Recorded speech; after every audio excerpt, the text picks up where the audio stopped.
ያለፉትን ክፍሎች ያላያችሁ ተመልካቾች ቻናል ውስጥ በመግባት ማግኘት ትችላላችሁ። ሌኒ አውሮፕላን ውስጥ ከመግባቷ በፊት ለአዴል እንዲህ ትለዋለች።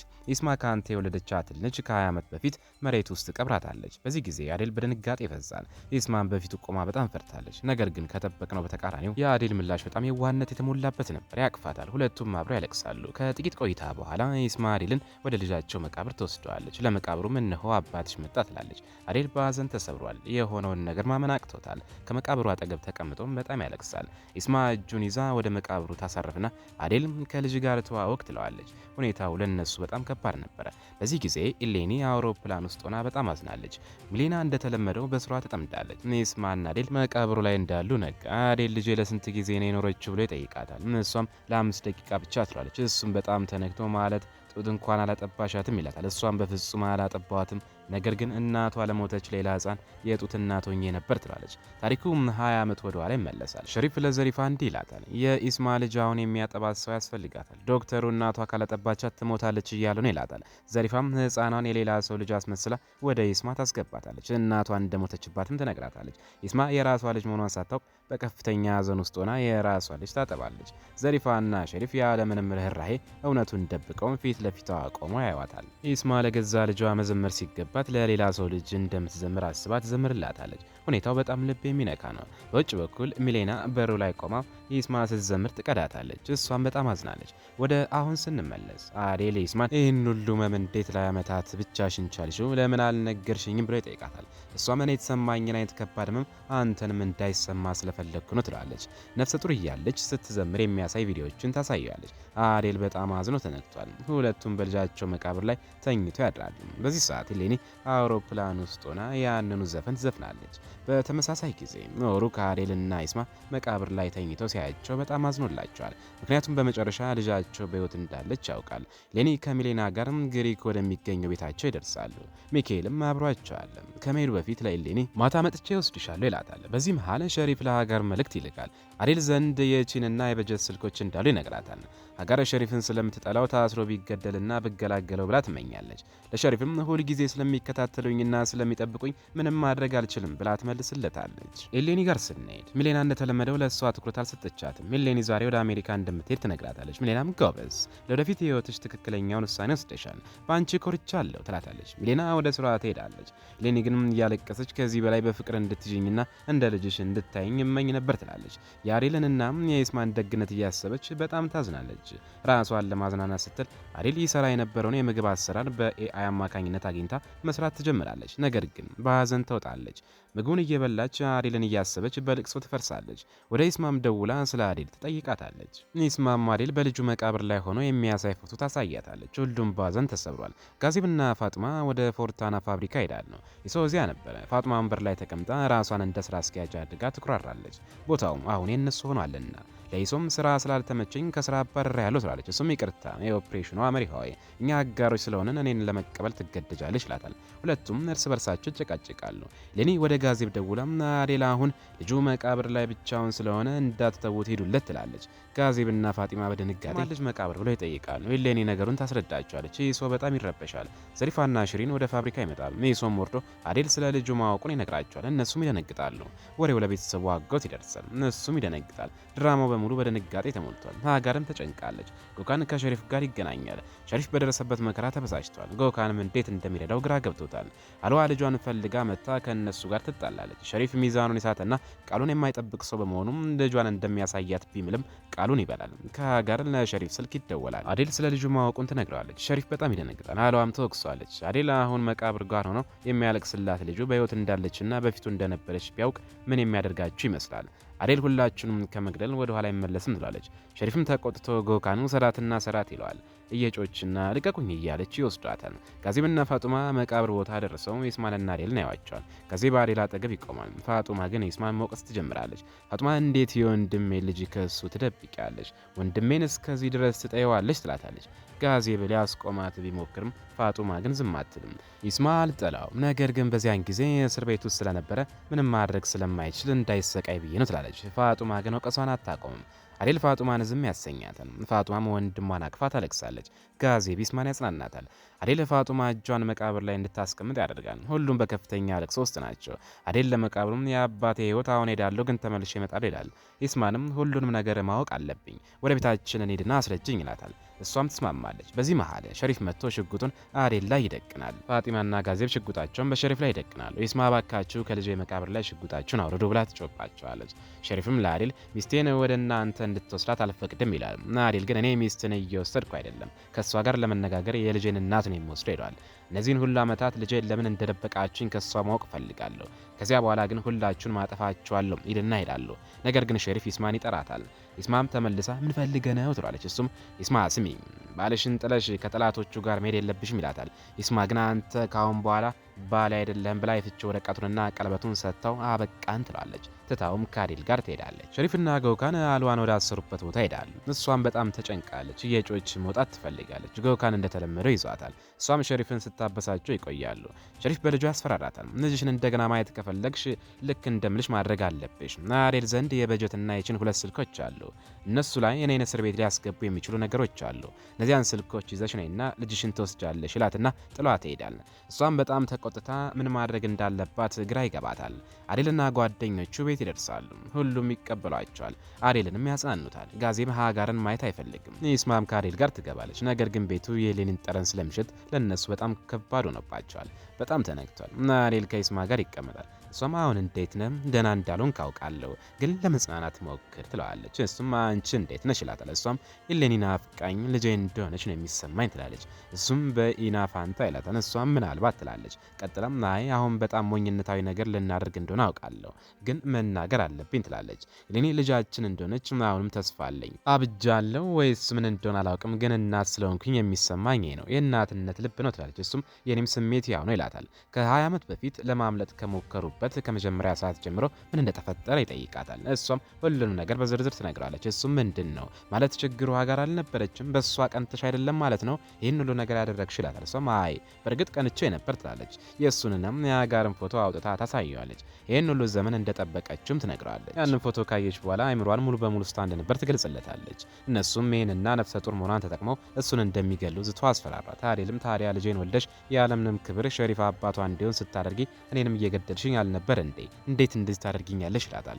እሷም ልጄ በህይወት ኖራ ቢሆን ኖሮ በአንተ ላይ ይህንን ባደርግ ደስ ባለ ነበረ፣ ምንም ግድ አይሰጠኝም ነበር ትላለች።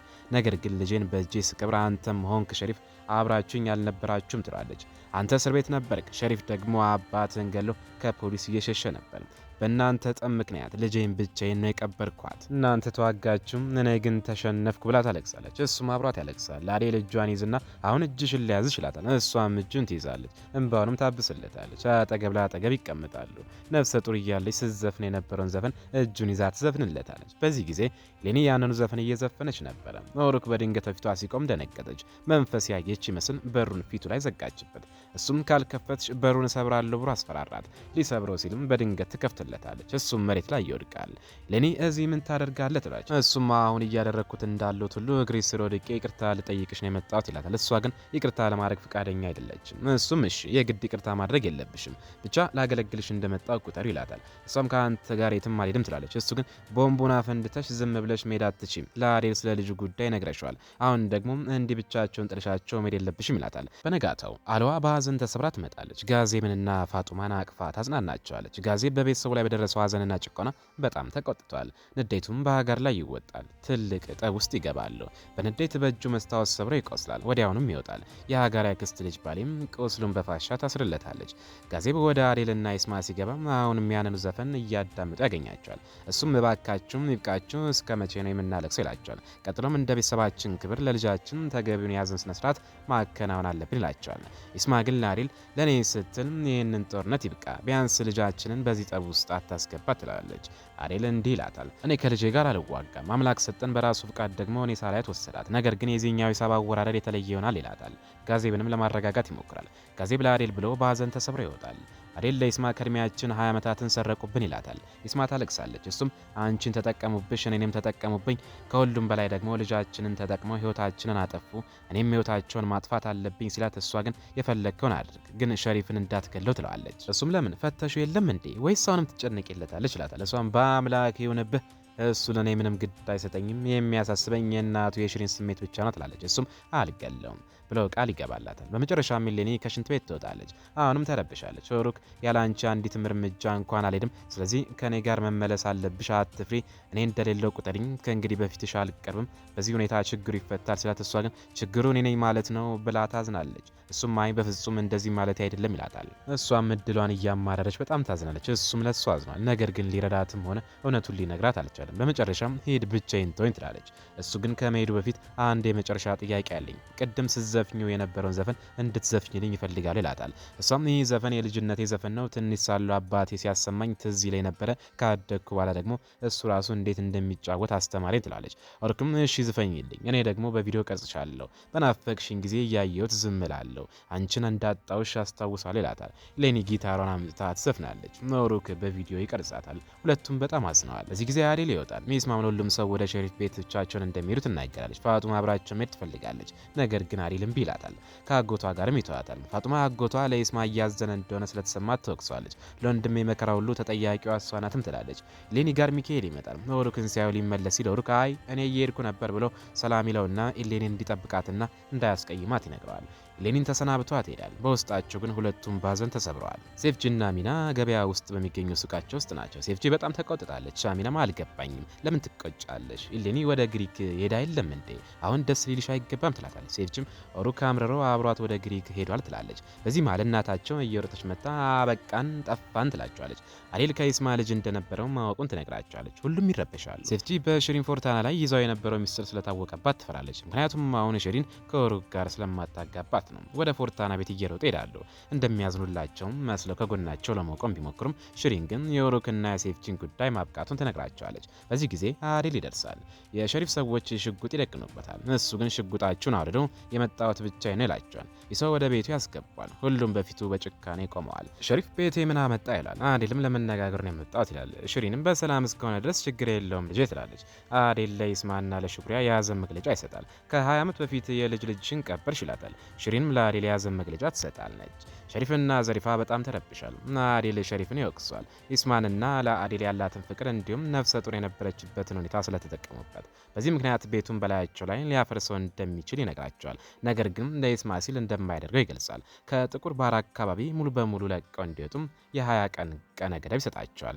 ሸሪፍ እየሳቀ ማነኝ ብለን የምታስበው? ይህ እኮ ሀገራችንና መንደራችን ነው፣ ፎርታናም በሙሉ የኛ ነው ይላል። አዴልም አይ በሙሉ እናንተ አይደለችም፣ እኔ በሁሉም ነገር ላይ ግማሽ ድርሻ አለኝ፣ የምፈልገውን ሁሉ ወስዳለሁ ይላል። ሽሪንም ባንወጣስ ምን ይፈጠራል ብላ ትጠይቃለች። እሱም ልጅሽ እስር ቤት ይገባል፣ እዚያም ይሞታል፣ ቤቱም ይፈርሳል፣ ስለዚህ እንደፈለጋችሁ ምረጡ፣ 20 ቀናትን ብቻ ሰጥቻችኋለሁ ብላችሁ ይወጣል። ሽሪን ፎርታና ሀዘን ውስጥ ትገባለች። ዘሪፋ ግን ነገሩን እንደሚያልፍ ታጽናናታለች። ሸሪፍ ደግሞ ማንም ከኔ ላይ ምንም ነገር በግድ ሊወስድ አይችልም ይላል። አልዋ ፋጡማን ስታጽናናት ቆይታ በድብቅ ወደ አዴል ክፍል ገብታ ቁልፍ ትወስዳለች። ከዚያም ወደ መጋዘኑ ሄዳ ስልኮችን ትወስዳለች። ይህን የምታደርገው ለሸሪፍ ሰጥታ ልጇን ለማዳን ነው። ነገር ግን ባሊት ይዛታል። ስልኮቹንም ትቀማታለች። ለፋጡማም እንደምትነግርባት ታስፈራራታለች። አልዋም እየሮጠች ትለምናታለች። ሸሪፍ ልጇን እንደጠለፈባትና እያሰቃየው እንደሆነ በልቅሶ ትነግራታለች። ባሊ በነገሩ ትነቃለች። በዚህ መሃል ፋጡማ መታ ምን እየተፈጠረ እንደሆነ ጠይቃቸዋለች። ባሊም አልዋን ታድናታለች። አልዋ ስልኮችን ይዛ ሄዳ ልጇን እንድታድን ትፈቅድላታለች። አልዋም እያመሰገነቻት ትሄዳለች። ኢስማ ከእህቷ ሚና ጋር ቤቷ ናት። ጋዜብም እሷን ለመጠበቅ አብሯት አለ። ሸሪፍ ከኢስማ ጋር ለመነጋገር ይመጣል። ነገር ግን ጋዜብ ፊቱ ላይ ቆሞ ይከለክሏል። ኢስማ ጋዜብን አረጋግታ እንዲሄድ ታደርገዋለች። ሸሪፍን ምን እንደሚፈልግ ለማየት ትቀርባለች። ሸሪፍም ማስፈራራቱን ይቀጥላል። እኔ ከሄድኩኝ ብቻዬን አልሄድም፣ አንቺም አብረሽኝ ትመጫለሽ ይላታል። እሷን በፍጹም እኔ ቀድሞውኑ ፈትቻለሁ ትላለች። እሱ ግን ምንም ፍቺ ብሎ ነገር የለም ብሎ ወረቀቱን ይበጣጥሷል። እሷ ግን ከእሱ ጋር የትም ላለመሄድ ትቆርጣለች። ለዘላለም ይቅር እንደማትለውና ከእሱ ጋርም እንደማትሆን ትነግረዋለች። እሱ ግን ጦርነት እንደሚያውጅ በመንገድ ማስፈራራቱን ይቀጥላል። ጥፋቱንም በእሷ ላይ ያደርገዋል። እሷም ይህ ማስፈራሪያ ለ20 ዓመታት ህይወቴን አጥፍቶታል፣ ካሁን በኋላ ግን በፍጹም አልፈራም ትለዋለች። እሱም እሺ እንደፈለግሽ፣ በኋላ ግን እንዳይቆጭሽ ብሏት ይወጣል። ኢስማ ሸሪፍ ጦርነት ለማወጅ ማሰቡን ለአዴል እንዲያስጠነቅቅ ለጋዜብ ትነግራለች። ጋዜብ ግን በጣም ተቆጥቶ ሸሪፍን ተከትሎት ይወጣል። ሸሪፍ ከኮካን ጋር መኪና ውስጥ ሲገባና ጋዜብን በመኪና ግጮ ይላል። ጋዜብ ግን ራሱን መከላከል ይችላል። በጣምም ተቆጥቷል። ወደ ቻካር ደውሎ ሸሪፍ ፎርታና ጦርነት ለማወጅ መወሰኑንና አሁን ወደ ኮቻሪ እየመጣ መሆኑን ያሳውቀዋል። ባሊን በአልዋ ስለሰጋች አብራት ለመሄድ ትወስናለች። አልዋ ማብራት ይዛት ትሄዳለች። አዴል ወደ ቤት ገብቶ ሽንት ቤት ውስጥ ያለቅሳል። በራሱም ሆነ መሬት ውስጥ ባለችውና በፍጹም በፍጹም ባላያት ልጁ ምክንያት በጣም አዝኗል። እውነተኛ ልጁም የሆነችው ኢሌኒን እያሰበ በጣም ይነካል። በዚህ ሰዓት ኢሌኒ ከሚካኤል ጋር ወደ አሜሪካ ለመሄድ አየር ማረፊያ ናቸው። ኢሌኒ ፊቷን ለመታጠብ ወደ አየር ማረፊያ ሽንት ቤት ትገባለች። በጣም ተሰብረው ካለው አዴል የቪዲዮ ጥሪ ደርሳታል። አዴል ናፈቅሽኝ ይላታል። እሷም ለእሱ አዝና እያለቀሰች እኔ ምን አፈከኝ ትለዋለች። ሁለቱም በጣም አልቀሷል። ኦሩክ ወደ ቤት ይመለሳል። ኢሶም ይቀበለዋል። ዘሪፋ ይዛት መጣህ ትለዋለች። ኦሩክ ኢሶ የነገራት ይመስለዋል። ነገር ግን ኢሶም እኔ ምንም አልነገርኳትም እናትህ ሞኝ አይደለችም ራሷ አወቀች ይለዋል። ዘሪፋ እንዲህ ትላለች፣ ልጅቷ ከዚህ ስትሄድ አንተም ከዚህ ጠፋ። ታዲያ የት ልትሄድ ትችላለህ? በነገራችን ላይ እኔም አልተገፋም። ይህች ልጅ ለእኛ ታስፈልገናለች። ለአንተ ልድርልህ እፈልጋለሁ ትላለች። ኦሩክ በድንጋጤ እንዴት ሆኖ ይላታል። በዚህ ጊዜ ሴፍጂ ልትታመም ደርሳለች። ደጋግማ ብትደውልለትም አይመልስላትም። ወደ ዘሪፋ ስንመለስ አዴል እንዳለው ከአካባቢው እንዳያባራቸውና መሬታቸው ላይ እንዲቆዩ ይህ ብቸኛው መፍትሄ እንደሆነ ኦሩክን ለማሳመን ትሞክራለች። ኦሩክ ግን አሁንም እምቢ ይላታል። አትሞክሪው፣ እሷ ቀድሞውኑ ወደ አሜሪካ ሄዳለች ይላታል። ዘሪፋ ትደነግጣለች። አይሶ በእናቱ ላይ ይስቃል። ኦሩክ ሊሄድ ሲነሳ ለእናቱ እንዲህ ይላታል፣ በመንገዴ ላይ ወደ እጮኛዬ ዘንድ እገባለሁ ይላል። ዘሪፋ ወደ አይሶ ፊቷን ታዞራለች። እሱ ግን እኔን ተይኝ፣ ፋጡማን ማግባት አልችልም፣ እሷም በእኔ አትስማማም፣ ደግሞ አላግታትም። ስለዚህ ከጭንቅላትሽ አውጪኝ። ግን አንድ ጥሩ ሀሳብ አለኝ። አንቺ የጋዜባ አባትን ማግባት ትችላለች። በእውነት ትመጣጠናላችሁ፣ እኔም አልቃወማችሁም ይላታል። ዘሪፋ ተቆጥታ ልትመታው ስትም እየሮጠ ይወጣል። ፋጡማና አጎቷ ጋዜብ እስካሁን ስላልመጣ በጣም ተጨንቋል። ጋዜብ ሸሪፍን በየቦታው እንዲፈልጉ የላካቸውን ሰዎች ግን ሊያገኙት አልቻሉም። ጉካን በበኩሉም በጀትንናችንን በድብቅ እያሸሸ ነው። ወሬው ለዮሐንና ለቻካር ይደርሳል። እነሱ ለመያዝ ይሮጣል። ወደ አክስት በሪያ ዘንድ ሄደው ቢጠይቋትም እኔ ስለሱ ምንም አላውቅም ትላለች። ዮሐን መሲናን ቢጠይቃትም በአምላክ ይሁንብህ እኔ ምንም አላውቅም ትላለች። እነሱ ሊያገኟቸው ባለመቻላቸው ሊያብዱ ደርሰዋል። አዴልና ይስማ በመኪና ወደ ቤት ይደርሳሉ። ይስማ መኪና ውስጥ የዘፈኗን ካሴት ታገኛለች። ከ20 ዓመት በፊት አዴል ካሴቱን በግድ ከእጇ የቀማባትን ጊዜ ታስታውሳለች። ወደ አሁን ጊዜ ስንመለስ አዴል እስካሁን ካሴቱን ጠብቆ በማቆየቱ ትደነቃለች። እሱ ግን ደንግጦ ካሴቱን ይቀበላታል። በጆሮ ማዳመጫ ሁለቱም አብረው ያዳምጣሉ። አዴል እንዲህ ይላታል፣ አንቺ ልጃችንን ናፍቆት አንቺ ጋር ባለው ቪዲዮ ቻልሽው፣ እኔ ደግሞ ያንቺን ናፍቆት በዚህ ካሴት ቻልኩት። ሁለቱም በጣም ተነክቷል። ይስማ በስሜት ከመጥፋቷ በፊት ሁኔታውን ለመቀየር የጆሮ ማዳመጫውን አውልቃ ወደ ቤቱ ትገባለች። እነዚያም ለአዴልና ለይስማ ልጅ ተስካሪ እየተከናወነ ነበር። አዴልና ይስማ ጎን ለጎን ተቀምጠው የተጋቡበትን ቀን ያስባሉ። አሁን ለደረሱበት ሁኔታም በጣም ያለቅሳሉ። ሼኩ ለልጃቸው ምረት እየለመኑ ሳለ ሁሉም አሜን ይላሉ። በድንገት ኢሌኒ ከፊታቸው ትቆምና አብራ አሜን ትላለች። ሁሉም በመገረም በደስታ ወደ እሷ ይሮጣሉ። አዴል ያቅፋታል። ቀጥሎም ይስማ በጣም ተነክቷል፣ በደስታም ተሞልቷል። ኦሩክ ተቀምጦ ሳለ ሴፍጂ ትመጣለች። እሱ ራሱ ደውሎላት ማለት ነው። እሷም በጣም ፈርታለች። ስላንተ የት እንደነበረ ጠይቋለች። እሱም ኢሌኒን ለመመለስ ግሪክ ነበርኩኝ ግን አልተመለሰችም ይላታል። ሴፍጂ በጣም አዝና ትታው ትሄዳለች። ሚሌና ኢሌኒን ጥሎ ወደ ቱርክ በመመለሱ ሚካኤልን ትወቅሰዋለች። እቅዴ በሙሉ ተበላሸ ትላለች። እሱ ግን ኢሌኒ የአንቺ ፕሮጀክት አይደለችም ልጅሽ ናት ይላታል። እሷም ኢሌኒ ዓለምን አፍርሳ እንደገና የመገንባት ተስጦ አላት። ራሷን እንድታጠፋ አልፈቅድም፣ የሆነ ነገር ማድረግ አለብኝ ትላለች። ልታብድም ደርሳለች። እዚህ ጋር ሁሉም በኢሌኒ መምጣት ደስተኛ ሆኗል። ያቺ ባባ ጋር መታ እንደተበደበ መምሰል ኢሌኒ ልጄ ላቅፍሽ እችላለሁ ትላለች። ኢሌኒ ልቧ የዋ ስለሆነ በግድ ታቅፋታለች። ይስማ ግን ሀጋርን ማየት አትፈልግም። ጋዜብ ሀጋርን ከኢሌኒ አርቆ እሱ ኢሌኒ ያቅፋታል። እሷም በጣም ደስ ይላታል። ኢሌኒ ይስማን ለብቻ ወስዳ ሚስጥሯን ስላወጣች ይቅርታ ትጠይቃታለች። ይስማ ግን አመስግናት ያደረግሽው ትክክል ነው፣ ለእኔ በጣም ጠቅሞኛል ትላታለች። ይስማ ልጅን ኢና ብዬ ልሰይማት እንደነበር ታውቂያለሽ ስትላት ኢሌኒ የስሙን ትርጉም ጠይቃታለች። ይስማ ከ20 ዓመት በፊት አዴል ስለ ስሙ ትርጉም የነገረችን ጊዜ ታስታውሳለች። አዴል ያኔ ስሙን እያጣጣለ ፋጡማ ወይም ዛራ የሚል ጠንካራ ስም እናውጣላት ይላት ነበረ። እሷ ግን ዝም በል ትርጉሙ ደማቅ ብርሃን ማለት ነው ስትለው ነበረ። ወደ አንስ ስንመለስ ኢሌኒ የኔም የስሜ ትርጉም ደማቅ ብርሃን ማለት ነው ትላለች። ኢሌኒ ለይስማ አምላክ ከእናንተ አንድ ብርሃን ወስዶም እኔ ሌላ ብርሃን አድርገው ሰጣችሁ ትላታለች። ይስማ ተነክታ ታክፋታለች። አሚናና የቀድሞ ባሏ ከድር ይመጣሉ። አዴል ምን ተፈጠረ ሲላቸው ከድር ቤት ውስጥ እንነጋገር ይላል። ሁሉም ወደ ውስጥ ይገባሉ። ጋዜባ ጋር እንዳትሰማቸው ውጭ እንድትቀር ይነግራታል። ቤት ውስጥ ሸሪፍ ጦርነት ማወጁንና በጀትናችን ማምለጣቸውን ለአዴል ይነግሩታል። አዴልም ስልኮቹን ለፖሊስ ሰጥቶም ሸሪፍን ለማስያዝ ይወስናል። ይስማ ከአሚና ጋር ስትነጋገርም ኢሌኒ የራሷ ልጅ እንደሆነች ከፍተኛ ስሜት እየተሰማት እንደሆነ ትናገራለች። አዴል ስልኮቹን አቶ በጣም ይቆጣል። ለጋዜብ የሰረቀውን ሰው በአስቸኳይ ፈልግ፣ እኔ ደግሞ ፈንጂ አምጥቼ ፎርታናዎችን አፈርሳቸዋል ይላል። ጋዜብ ሀጋርን ይጠረጥራታል። እሷ ግን በመካድ ባሊን እንዲጠይቅ ትነግረዋለች። ባሊን በቤት ውስጥ ሊያገኛት አልቻለም። እሷ ከአልዋ ጋር ልጇን ለማዳን ትሄዳለች። አልዋ ስልኮቹን ይዛ ለሸሪፍ ሰጣለች። ጎካን ስልኮቹን ተቀብሎ መልእክቶቹን ያጠፋል። ነገር ግን አሁንም ልጇን አልሰጣትም። በጀት ህፃኑን ይዞ ይሸሻል። አልዋም ታለቅሳለች። ባሊ ግን ህፃኑን ለማዳን በጀትን በመኪና ትከተለዋለች። አልዋም በሸሪፍ ፊት ወድቃ ስታለቅስ እሱ ግን ይስማን አስጠንቅቂያት ነበረ። ካልተመለሰች ጦርነት አውጃለሁ፣ ጦርነቱም በአንቺ ይጀምራል ይላታል። ሽጉጡንም ይደቅንባታል። ጥፋቱም የይስማ እንደሆነ ይነግራታል። ኦሩክ ቪዲዮ እያየ ሳለ ይስማ በአስቸኳይ እንገናኝ የሚል መልእክት ትልክለታለች። ይሶ ለኦሩክ ለምን ራስን ታስጨንቃለህ? አሁን እሷን ለማግኘት እድል አለ እኮ ይለዋል። ኦሩክ አይሆንም፣ እሷ ዳግመኛ አትመለስም ይላል። ይስማ እንደገና ለኦሩክ መልእክት ብትልክለትም አይመልስላትም። እሱ ኢሶ ጋር አያታቸው ለማየት ይሄዳሉ። ይስማ ተቆጥታ ጠመንጃን ይዛ ወደ ፎርታና ቤት ትሄዳለች። ሽሪን የኦሮክንና የሴፍጅን እጮኝነት ለማፍረስ ቤተሰቡን ሰብስባ ነበረ። በድንገት ይስማ ተቆጥታ ትገባና ኤሌኒ ልጄ ናት ብላ ትጠይቃለች። ማንም ሳይመልስላት ፍንዳታ ይከሰታል። ሁሉም እየሮጡ ይወጣል። ይስማ ሽጉጡን ዘሪፋ ላይ ደቅና መጀመሪያ ጥያቄ መልሽልኝ ትላታለች። በውጭ በኩል አዴልና ጋዚም ፎርታናን እያፈራረሱ ነው። ቤት ውስጥ ይስማ የኦሮክን ስልክ ስታይ ኤሌኒ ዘፈኗ ስትዘፍን የሚያሳይ ቪዲዮ አግኝታ ትደነግጣለች። ዘሪፋን በጣም ትረበሻለች። በድንገት ቤቱ ሙሉ በሙሉ በላያቸው ላይ ይፈነዳል። ትዕዛዙን የሚሰጠው አዴል ነበር። ይስማ ግን እዚያ ውስጥ እንዳለች አያውቅም ነበረ።